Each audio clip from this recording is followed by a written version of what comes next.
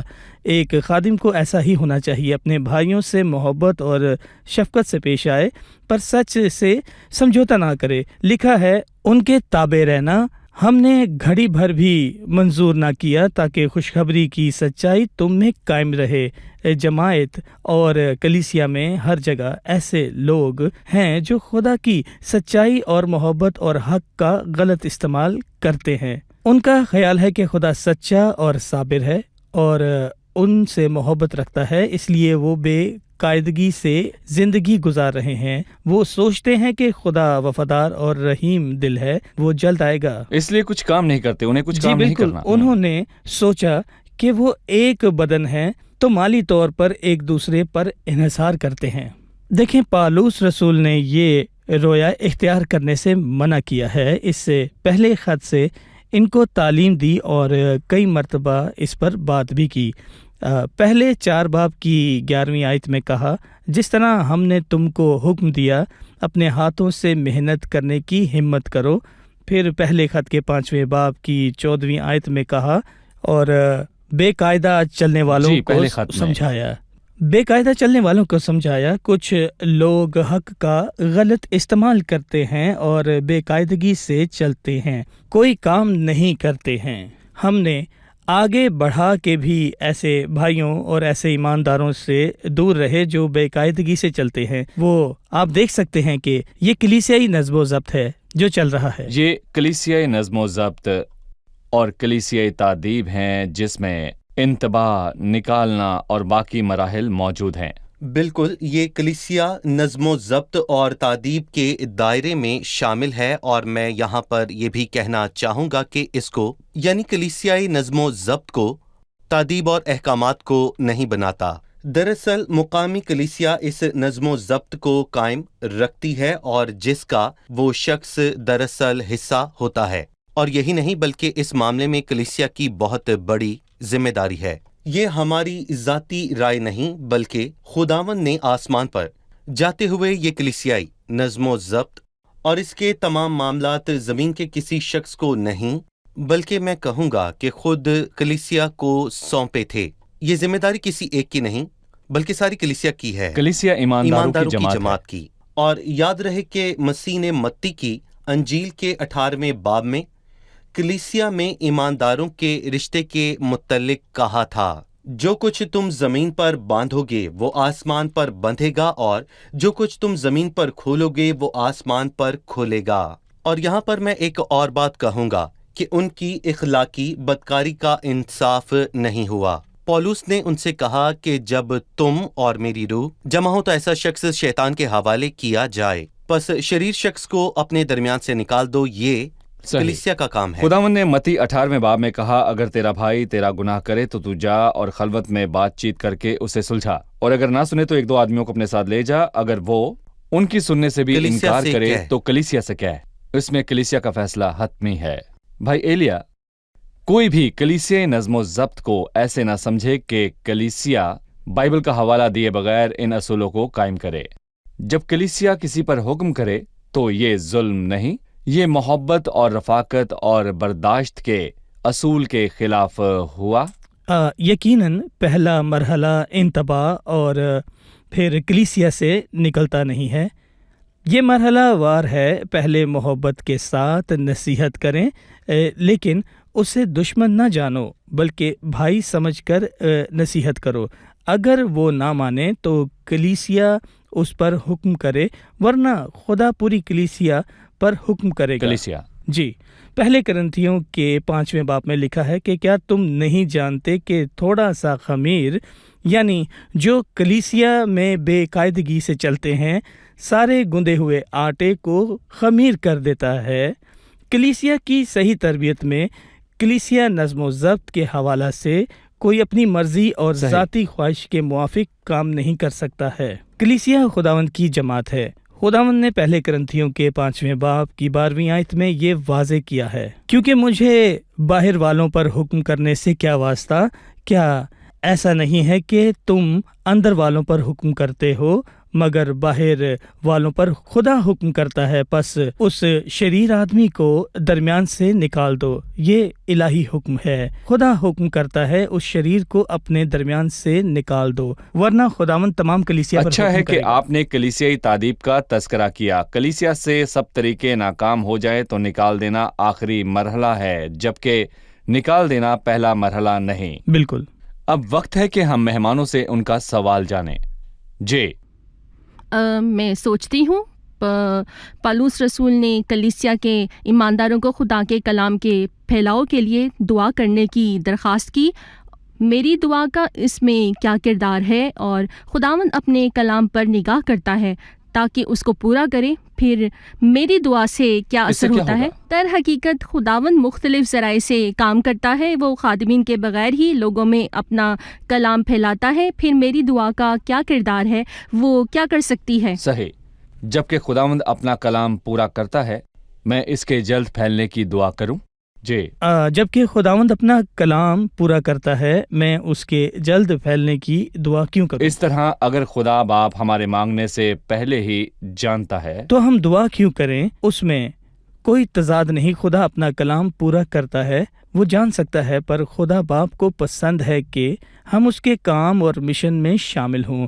اس نے ایمانداروں کو اپنا ایلچی بنایا۔ خدا ہمارے ذریعہ کام کرتا ہے، ہم منادی کرتے ہیں اور خدا بچاتا ہے، اور ہم دعا مانگتے ہیں اور خداوند قائم کرتا ہے۔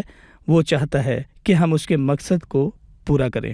کام وہ کرتا ہے، پر چاہتا ہے کہ ہم اس میں شریک ہوں۔ بالکل خداوند نے فرمایا، پس فصل کے مالک کی منت کرو صحیح کہ وہ اپنی فصل کاٹنے کے لیے مزدور بھیج دے۔ صحیح۔ جب ہم جی۔ دعا کرتے ہیں تو ہم بھی گناہ گاروں پر اس طرح ترس کھاتے ہیں جس طرح خدا گناہ گاروں پر ترس کھاتا جی۔ ہے۔ اور دیکھیں، اگر ہم سخت دل ہوں اور محبت سے خالی ہوں تو ہم مسکینوں کے لیے دعا نہیں کرتے تاکہ خدا کا کلام ان تک پہنچے۔ یہ اچھی بات نہیں ہے، کیونکہ اس صحیح۔ سے ہمارے خداوند کا دل دکھتا ہے۔ اور جب کوئی شخص مسیح سے اپنا رشتہ قائم کرے اور مسیح کو اپنے دل میں جگہ دے تو ہی وہ دعا کرتا ہے، اور خداوند یسوع مسیح نے بھی اپنے صلیب پر مصلوب کرنے والوں کے لیے دعا کی۔ بلکہ میں یہاں کہوں گا کہ دعا کرنا ہمارا فرض ہے۔ ٹھیک ہے بھائی ایلیا، اس کے بعد اس نے باقاعدگی سے چلنے والوں کے بارے میں 7ویں آیت میں کہا، کیونکہ تم آپ جانتے ہو کہ ہماری مانند کس طرح بننا چاہیے، اس لیے کہ ہم تم میں بے قاعدہ نہ چلتے تھے اور کسی کی روٹی مفت نہ کھاتے تھے، بلکہ محنت مشقت سے رات دن کام کرتے تھے تاکہ تم میں سے کسی پر بوجھ نہ ڈالیں۔ اس نے اپنی مثال دی۔ پروگرام ختم ایک کرنے سے مثال۔ پہلے آپ مجھے اس مثال کے بارے میں بتائیے۔ پولس نے خود کو پہلی مرتبہ ان کے لیے نمونہ نہیں کہا، اور یہاں میں کہوں گا کہ پولس رسول نے اپنے پہلے خط میں ان سے کہا کہ اس کی مانند چلیں، کیونکہ اس کی اور اس کے ساتھیوں کی راہ ان تمام ایمانداروں کے لیے، بلکہ نہ صرف ایمانداروں کے لیے بلکہ پوری دنیا کے لیے ایک نمونہ تھی۔ اور صرف یہی نہیں، یہاں پر بھی وہ تمام کے تمام بے قاعدہ چلنے والے بھائیوں کے لیے بھی ایک مثال تھی کہ کسی کی بھی روٹی مفت نہ کھاؤ۔ اور پولس نے کہا کہ انہی ہاتھوں نے میری اور میرے ساتھیوں کی حاجت رفع کی۔ اس نے خیمہ درزی کا کام کیا تاکہ لوگوں پر بوجھ نہ بنے، اور تھسلنیکے کے لوگ اس کے گواہ ہیں، اور پولس نے ان کے لیے ایک بہت اچھی مثال قائم کی، حالانکہ وہ انجیل کا خادم ہوتے ہوئے اس سے زندگی بسر کرنے کا پورا حق رکھتا تھا، لیکن اس نے تھسلنیکے یا کرنتھس کے ایمانداروں سے سچ میں کچھ نہ لیا۔ پولس یہ سوچتا تھا کہ وہ کسی پر بھی بوجھ نہ بنے، اور وہ بوجھ نہ بنا۔ وہ اپنے اعمال اور اپنے الفاظ کے لحاظ سے ان کے لیے نمونہ تھا۔ اور یہاں پر میں اپنے تمام سامعین کو یہ کہنا چاہتا ہوں کہ اگر آپ میں سے کوئی خدا کا خادم ہے تو وہ کوشش کرے کہ کسی پر بھی بوجھ نہ بنے۔ آپ دونوں کا شکریہ۔ اب ہم مہمانوں سے ان کی رائے جانیں گے۔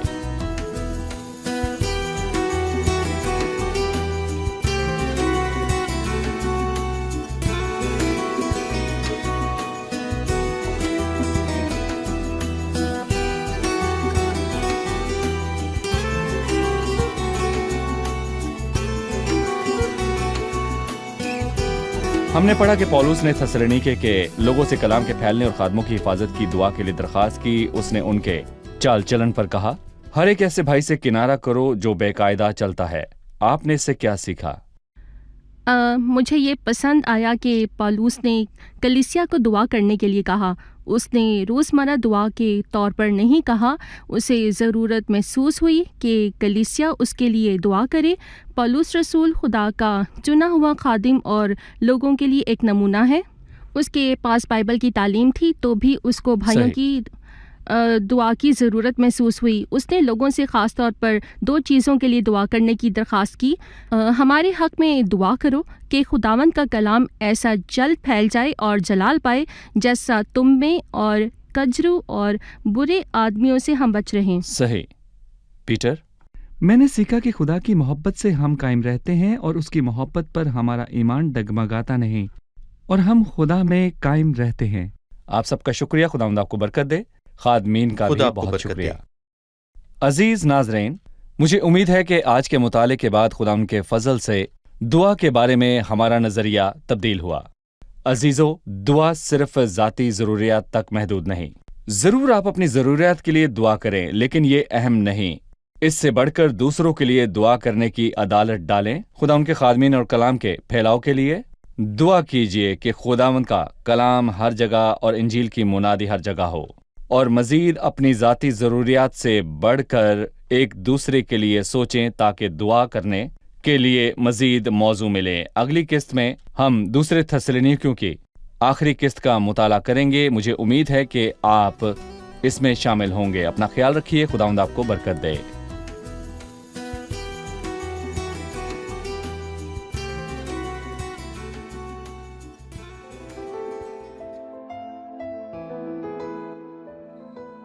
تیرا کلام رہے گا قائم، پہاڑ جب نہ رہے خدایا، تیرے منہ کی ایک بات بھی ٹلے گی نہ، چاہے کچھ بھی ہو۔